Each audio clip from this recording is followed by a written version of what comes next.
Welcome to Church Unfiltered with Dr. Anthony Cobbs, a leadership podcast brought to you by Breakthrough Ministry Consulting. All right, we are grateful to have with us on today Mrs. Nona Jones. Good afternoon, Ms. Jones. Ms. Nona. Good afternoon. It is good to have you with us here on Church Unfiltered. Good to have you with us despite all that's happening in the world. And we are all homebound right now, but thank God we have technology, of course, to be able to connect. Yes. Yeah, we are in a very, very strange season, but thank God he's made provision. Good. And I know that you have an extensive schedule. How has that impacted everything that you've been doing as far as? You know what? So here's what's funny. I've talked to several people who similarly did a lot of travel, did a lot of speaking, and, everyone's engagements were canceled because, people aren't having events. And so I've had people tell me, I'm just resting and just recuperating. And I'm like, that has not been my experience at all. Like, right. I'm going to sleep later and later, waking up earlier and earlier. But it's all for good reason. I think God has placed me in a role where the church needs support. And so that's what I'm here to do. Right. And definitely, yeah, I've been busier since all of this. I didn't realize I could be busier, but Lord. I am. Yep. Well, I want to give a formal introduction of Miss Nona Jones. She is the head of global faith-based partnerships at Facebook, where she leads the company's work with faith-based organizations around the world. She is the author of a dynamic book, Success from the Inside Out, which chronicles her unlikely story of success after a childhood filled with physical and sexual abuse. And she also hosts Undefeated with Nona Jones, a Facebook Live talk show that reaches almost 40 million people around the world each week. And of course, you are a wife, you are a mom, and you are an inspiration to many. You are an inspiration to many. And we'll talk about the book in a few moments because I want to make sure that we get to that because the story is just incredible, Nona, incredible. And I just want to thank the Lord for you in advance, even before we get into anything else, that the Lord brought you through and where you are is just incredible. We all have stories, but we are not all willing to share our stories. And so thank you for your courage in doing that. And we'll talk about that in just a few moments. But I want you to tell us a little bit about you. You have just such an incredible journey that you have taken to get you to this point. But what do you want to share and let our listeners know about Nona Jones? Well, I get asked often to describe myself, and there's really only 4 words that I think are the most accurate description, and that is, there's really 5 words. I'm a statistically improbable product of grace. Those are good words. At the end of the day, when I look at my biography, I look at the profile that I have, considering what I went through as a child, I should either be in jail or dead. And, there are girls in the juvenile justice system, women in the criminal justice system who have went through similar things, except for the grace of God, there go I. So I always like to start there because that's who I am. And I never lose sight of that. I truly believe that everything I am, everything I have is a gift from the hand of God. So as you said, I'm a wife, I'm a mom. I get to do some really exciting work in the tech sector. Yeah. And also I love to preach and teach the word of God. I'm living in my passion right now. I love to equip people to unleash their potential and their purpose in the world. And that's one of the things, thank you. One of the things I want to say from the beginning is to emphasize to those that are listening, our audience that listens to Church Unfiltered, as pastors, ministry leaders. I just want to say to these pastors, this is a preacher. We're talking to a preacher. We're going to talk about some Facebook things and everything, but I know her from preaching. I know her from hearing her preach. That was the first thing, or present. And she was on stage with Furtick and Carrie Newhoff and all these different names, and she totally stood out. And and I haven't told you this, but I was in the audience, and people like, oh my goodness, who was that? Oh, They're like, wow. oh, who was that? Oh, And that was wow. what a couple of years ago now, I believe. And Yeah. it's just been a meteoric rise, and we just thank God for what has happened and how you have influenced so many. But again, to the listeners, this is a preacher, so if you have an event or something coming up, make sure you contact Nona Jones. Oh, goodness. Yeah, I'm gonna sing your praises. You're a dynamic woman of God, and we thank God for you.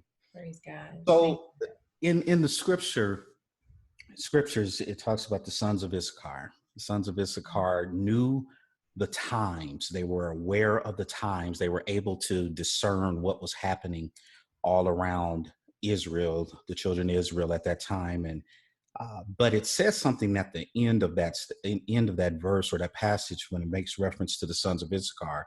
They understood the times and they knew what to do about it. Mm. And I think a lot of times we make reference to that verse and we say that they understood the time, but they also knew what to do. Mm-hmm. And so that's one of the reasons why I wanted you to come on the show. I have so many pastor friends. We have clients through our consulting business who are asking the question, what do we do? We have Facebook now, or we're looking at Facebook, or we're on there now, but what do we do? And I know that we don't have a whole lot of answers in this pandemic season, but we have some answers. And so I wanted to make sure that I brought you on. We wanted to hear it directly from someone who is connected, someone who is in the heart of working with digital media and ministry, and for you to share with us, how do we not only understand the times, but then what do we do? Yeah. And so that's really one of the things that came to my mind when I was like, I need to get Nona on here. Well, so I've been at Facebook for almost 3 years now. And before I was asked to come to Facebook, I didn't work in tech or social media. I didn't have like this vast background in church communications, none of that. But I've been in ministry since I was 17. And it just so happened that an executive at Facebook and I did a leadership program together. Okay. And I used to joke with him when we were in the leadership program. I said, Facebook needs to create a foundation and I want to be the president of it, but it has to be based in Gainesville, Florida, because I can't move because we have a church there. And so he would always laugh and say, well, that will never happen, but that's very funny. And so when Mark changed the mission of the company to focus on community building back in 2017, there was some research that was done to try to understand what are all of the different types of communities that exist. And when the study came back, what they found is that the largest community that was the most meaningful to the people who were in them were communities of faith, which was surprising to Mark, who is kind of an agnostic. He was an atheist at one point. Now he's more an agnostic. And he has even gone on record as saying he does believe that there's a higher power. And so he was surprised by that because that didn't really match his lived existence. But he determined that if that was true and the company wanted to be a place where community happened, then the company needed to focus on faith. And so long story short, I was asked to join the company to help build this strategy, to help build this approach. And when I accepted the role, the way it was framed to me was really about just helping communities of faith better use Facebook. Well, my understanding of how Facebook has been used traditionally is for marketing. People use Facebook to, tell more people about their events, try to get more people to their building, which actually, when I talked to some of the leading churches in the country when I first started, that's exactly what they said. But in my mind, because I am in ministry, because my husband and I pastor a local church together, I was curious to see, well, how do you go beyond marketing to ministry? Okay. How do you use this vast network with more than 3 billion users to build God's kingdom? Right. And so that's when I started to really study discipleship. To study what was biblical discipleship. What did Jesus have in mind in Matthew 28:19 when he actually called us out to teach people to obey everything that he commanded? Like, what was in his mind and how did he model that? And what I saw in his example was that discipleship happened in relationship. It was something that required people to connect with each other, to challenge each other, to mature in their faith together. And as I thought about that, I realized that Facebook, in many ways, was doing exactly that. But most churches weren't using Facebook for that purpose. So that's when I set out to try to give people a framework for digital discipleship, using Facebook as the platform in order to help people mature in their faith relationally. And so for me, that's really kind of been the missing link is, all right, we know that attendance, in-person attendance in churches, not just here in the US, but all around the world, attendance has been declining for decades. It's been on a downward trajectory. But yet usage of social technology has been increasing. Okay. So I think that for those who are now finding themselves, in the middle of this pandemic saying, I don't know what to do. Well, God is a God of provision. He already provided the tools. He already provided the platform. And so now the work I'm doing is really to help people use the platform for those purposes. All right. Okay. So if I'm a pastor and the pandemic has either just propelled me into using Facebook, or maybe I had some familiarity with it, basic familiarity. I had a page, maybe personally. Walk me through this. Walk me through this as what do I do with Facebook, especially now and even into post-pandemic season? What do I do with Facebook? Sure. So think of your Facebook presence like a house, where your page is your front porch. It's the public, it's basically the public representation of you and your church. Anybody can drive down any street and see a front porch. But Facebook Live is like your front door. It's the thing that you open so that people can actually speak to you. You can speak to them. It becomes that kind of first point of interaction. But if you don't have anything beyond a porch and a door, all you'll essentially have is a Hollywood set. It's just a facade. So you need to have a space that when people go through that open door, they can connect with each other and have conversations. And that becomes your Facebook group. It's like your living room. It's essentially like your online church campus, because that becomes the place where people can have conversations. They can get to know each other. You can discover common interests, things that you wouldn't normally do on a page, because a page is public. I mean, you don't see people giving their life to Jesus on just random front porches, but it does happen in living rooms because that's where people feel safe to be vulnerable. And then within groups, you have a tool called social learning units, which is something that I've been just heavily advocating, because units really becomes your like almost like your online classroom. It allows you to have structured conversations with people. So to give you an example, so you can have learning units that you build around the basics of the faith. Prayer 101, fasting 101. Something my husband and I do is if he preached or if I preached, we'll just break our message down into 3 or 4 parts, and we'll create learning units so that people can actually dig into the concepts that we shared and have conversations about them. So if you're just getting started, just those 4 tools alone, pages, live, groups, and social learning units, become kind of foundational to building an online house of worship. Okay. And that's awesome. I think that even when I'm thinking of what you just said and what I use, what our church uses, we probably use 2 of those things. Right. Most churches do. Okay. What I know why we don't. What have you heard? What is the reason why most churches or pastors aren't even aware of those 4 components? It's primarily because of the paradigm of church. So this has really been my mission over the last few years. It continues to be my mission, which is changing the definition of what church is, because we typically think of church as being a place that we go and or a program that we participate in. We think of it episodically. And because we think of it that way, most churches primarily are using pages and live.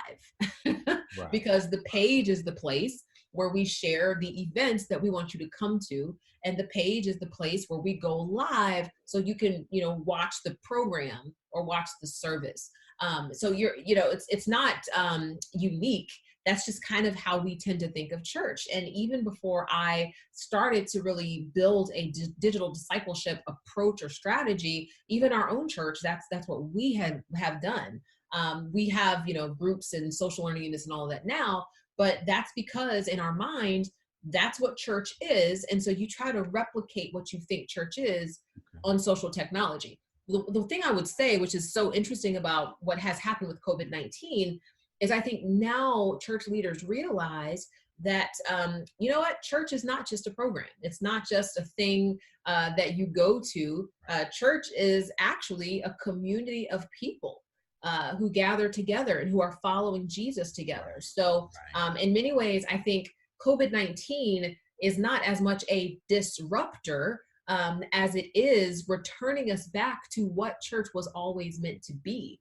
Many people have said, oh, it's a disruptor, it's changed everything. And I think not really. I think it's just returned us back to the original intention of what church always was. It was never meant to be a place or a program. And Jesus, I always say, I don't see any examples of Jesus saying, hey, I've got this great parable I want to share. Come see me at the temple this weekend.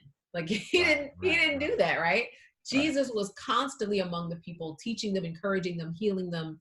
And I think that's exactly the model that church is meant to be. Okay. Recently, I know that I've had some dialogue with pastors. There's this concept that came out of the business world called of innovative disruption.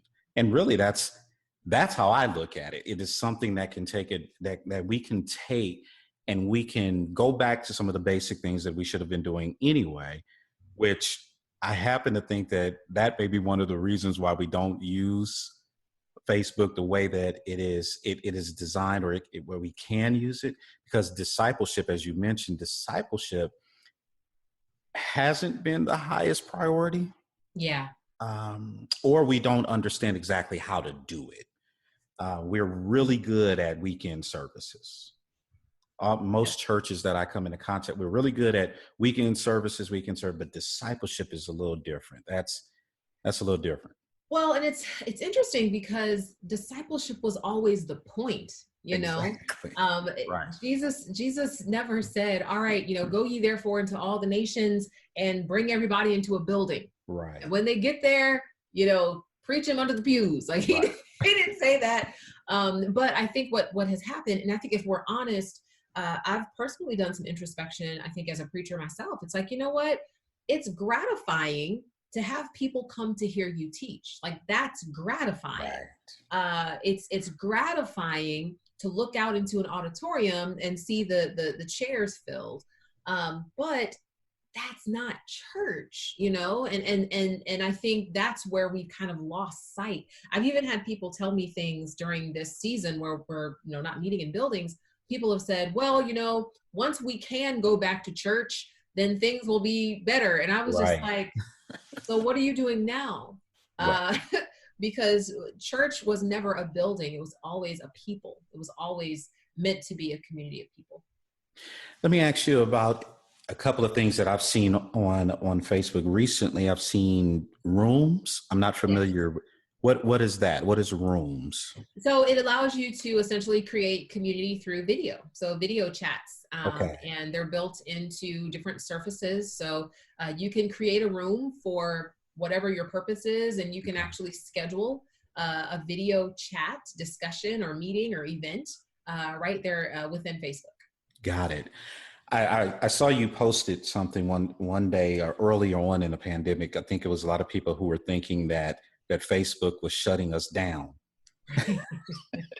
It was like, the church is on Facebook now and they're shutting us down. Yeah. And I saw that you posted a response to that. Please, can you help us to understand if that happens at all, if it's possible for that to happen, if it is too many of us on there, or we have too many people who want to know about Jesus and Facebook is going to shut us down?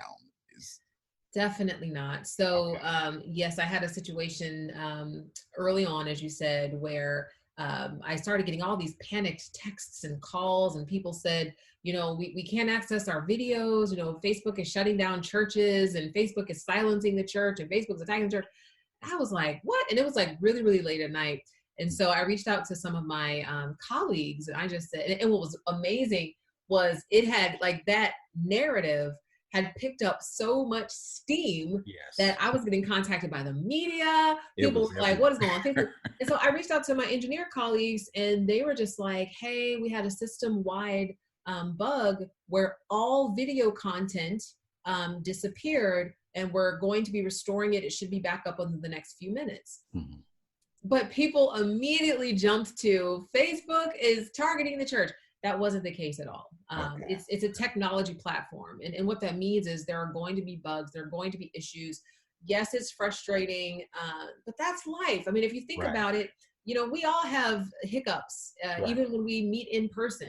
Somebody was supposed to do something on the program, they didn't show up. Or, we just have all types of things happen.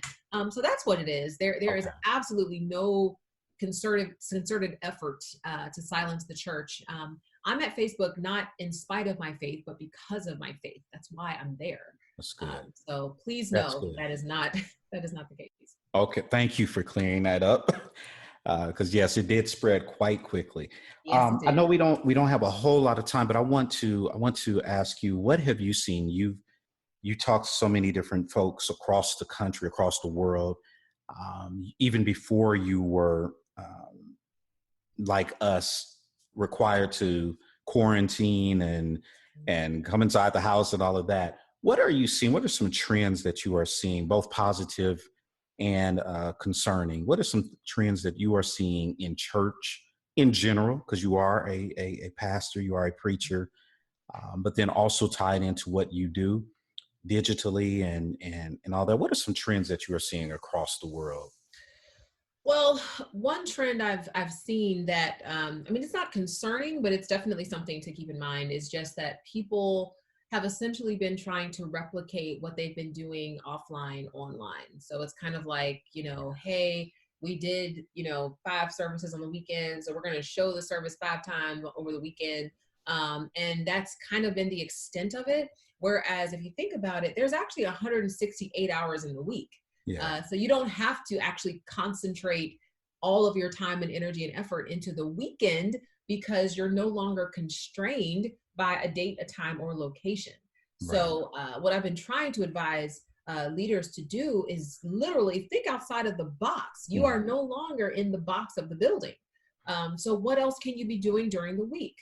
What are other ways that you can connect with people, that you can encourage people during the week that you may not have done before because it required an event to take place? So that's just one thing I've seen pretty consistently. And I would also offer that I think this is the time, if ever there was one, this is the time for leaders to be on social technology. Yes. There have been so many people who have said, I don't use that Facebook thing. I don't use that Instagram thing. And it's like, well, let me ask you a question.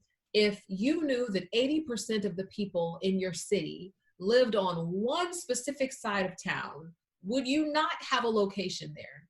Most people say, of course I would.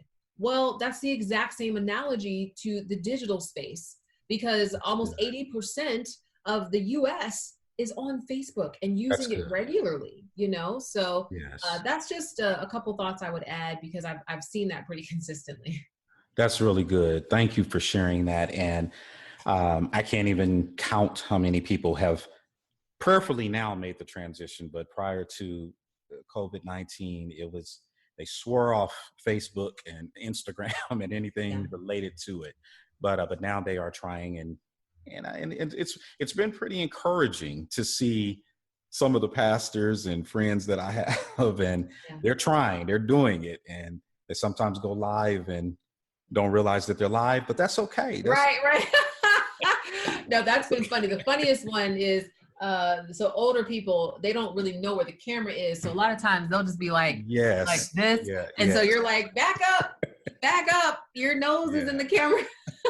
I've seen that quite a few times. Yes.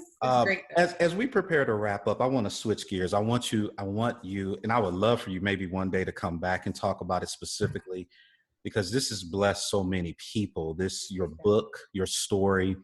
I just want you to just share just kind of synopsis of your book and what your ministry is tied into your story and everything. I want you to share. About Success from the Inside Out is the name of the book. Thank you. Well, yeah, Success from the Inside Out, it's my memoir. I mentioned at the very beginning that I'm a statistically improbable product of grace. I grew up in a very dysfunctional situation, experienced abuse of every type. My father passed away shortly before my second birthday, and I was raised by a mother who had mental illness and allowed her boyfriend to abuse me while she was also abusive as well. And so when you look at my background, it's really difficult to explain how I ended up where I am today outside of the miraculous grace of God. And so that's essentially my story. And I talk about how I've been very, very blessed in my career, in ministry, and I achieved success at a pretty early age and a steady trajectory of success after that. But because of the trauma of my past, I was never really able to experience the joy and the contentment that should come with success. And I learned through my own time with God and really seeking his face and really trying to understand what was happening within me. I learned that you can essentially have all the trappings of success in the world, but just be trapped in your success.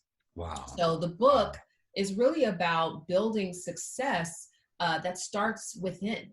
By understanding who you were created to be in God, by having an identity that's rooted in his word, by not comparing your purpose to other people's, which can often rob us of the joy of what God has placed in us. And I have principles in there, just some leadership and business and success principles that I've gleaned over my career for the ultimate goal of really just helping people build a success that fills versus a success that empties. So that's my hope. That's my desire. It came out in January, and people have been saying they've been so blessed, which is a blessing to me because I feel like that's my ministry. Yes. Yeah, it is. It is truly a remarkable book. And I thank God for it. You say something in here, and I was thinking about just overall what we were going to talk about, the church, where we are with different things and individuals, myself, my family, ministers that I know, friends that I have. And there's something that you say near the beginning of it. You said the most difficult work we have to do is in ourselves. Yeah. It's the most difficult work because, it's easy to see the frailties and the deficiencies of other people. But what we don't realize is what we see in others is filtered through the lens that we bring to the situation. Absolutely. And that lens is a reflection of our heart. So until we can have the humility to say, wait a minute, they very well may be wrong, completely, totally, absolutely wrong. But there are parts of us that are broken that we bring into every situation that we have to be healed from. So that was a huge insight for me across my life. Well, again, yes, it's pretty good in more than one way.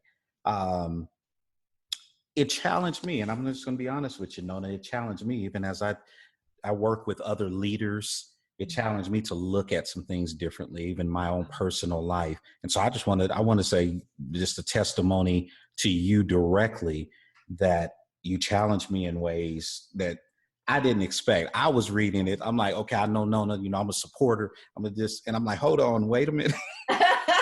Like, wait, I start clutching my shirt. Like, wait a minute, what's going on? What's happening right now? That's a blessing. That's what it's all about. That's what it's all about. I mean, I wrote the book, honestly, just to give glory to God and to pass along whatever I've learned. It's a journey though. Healing is a journey. Like, it's not a destination. So it's a process, and it's a journey that I'm on myself. The last thing I will ask you, you are very open about the things that happen to you. You give a disclaimer at the beginning, like, hey, if this is too much, share with us how you got there, how you got the courage basically to share everything that happened to you like that? I mean, because there may be someone that's listening and maybe they're contemplating writing a book, a pastor, or wants to share some things, but a lot of times we're a little hesitant to share things because we don't want people to see what's really going on or what's happened to us in the past, and because we don't want people to think that we're a certain way, or we think a certain way, or we can't handle things. So I know that there's a lot of hesitation oftentimes when I talk to people who want to share their story or want to be able to say certain things, but they are hesitant to do that. How did you get there? How did you get to the point where you were able to share your story like that? You know, it's something I talk about in the book, because I ended up sharing my story almost accidentally in college. I had a roommate, but a very traumatic experience happened to her, and in my attempts to comfort and console her, I mentioned what happened to me, and she said, "Oh," and what I said was essentially, "You know, I understand how you feel, and I'm so sorry this happened." And she said, "How could you possibly understand?" And so that's when I told her my story. And as I was telling her my story, it was like the spirit in the room changed, and she became more open. And I think that was the indicator to me that there's power in vulnerability. There's power in transparency. Yes, and so I started to share my story more after that. And I've shared it, I don't know how many times now. And it's amazing to me because every single time I share it, doesn't matter if I'm in a crowd of CEOs addressing, leadership, and I share my story, or if I'm talking about, community building or preaching, there's always somebody who comes up to me and they say the same thing happened to me and I've never told anybody. wow. And so Wow. that's really what gives me the, and I won't even say courage, because the way that I define courage is courage people think is the absence of fear. Courage is not the absence of fear. It's fear in the forward direction. There are still parts of me that are fearful, but I don't allow that to keep me from moving forward. So yeah, that's why I see how people need to know that they're not alone. And that's what keeps me doing it. That's good. I told you all, she is a preacher. She is a preacher. Please, Nona, tell us, how do we keep in contact with you or know what's happening with you? Tell us about how to follow you and find out what's happening with your ministry. Sure. So you can connect with me on Instagram, Facebook, or YouTube. Same handle. It's at Nona, not Nora, across all platforms. Nona, not Nora. You can also connect with me through my website. It's just nonajones.com. I have you mentioned at the beginning, I have a Facebook Live talk show every week, every Thursday at 5 p.m. Eastern Standard Time, talking to somebody who is well known and admired about their story of overcoming dysfunction and trauma and discouragement. That's every Thursday. It's called Undefeated. And it's also a podcast. So you can subscribe to that podcast. New episode comes out every Friday. But yeah, you can connect with me on all those different platforms. All right. Well, thank you so much, Nona. It has been a blessing. And I know that this will be a help to many pastors and people in general. And we want to, of course, again, encourage you to order her book, Success from the Inside Out. It's available everywhere, right? Yes, everywhere. It's available everywhere. And just so everyone knows, I have a second book coming out June 23rd called From Social Media to Social Ministry. You can pre-order it now on all platforms. So yeah, it goes deeper into what I shared earlier, but yeah, feel free to order it. Okay, sounds good. I'll order that immediately. Well, thank you again, and please be safe and tell your husband I said hello, and we have to get you all to San Antonio, and definitely when everything clears up, everything is good to go, we want to make sure that we get you back. And again, to those who are listening, our church has had her come and be a blessing to our women. And they keep asking to bring her back. So please make sure that you see about her in reference to preaching the gospel of Jesus Christ, as well as all the other things that she does as well. Thank you for sharing, and thank you for helping us to understand. I'm going to get off of this broadcast and I'm going to go onto Facebook, our church's Facebook page, and we're going to do everything that you just said so that we could get up to speed. Thank you so much, Nona. Thank you for blessing us on today. Thank you for having me. This was such a pleasure and a blessing. I appreciate you. All right. God bless. Take care. Thank you for listening to Church Unfiltered with Dr. Anthony Cobbs. Be sure to subscribe to this podcast so you don't miss an episode. For more resources related to today's topic, visit churchunfiltered.com or follow Dr. Anthony Cobbs on Facebook, Instagram, and Twitter.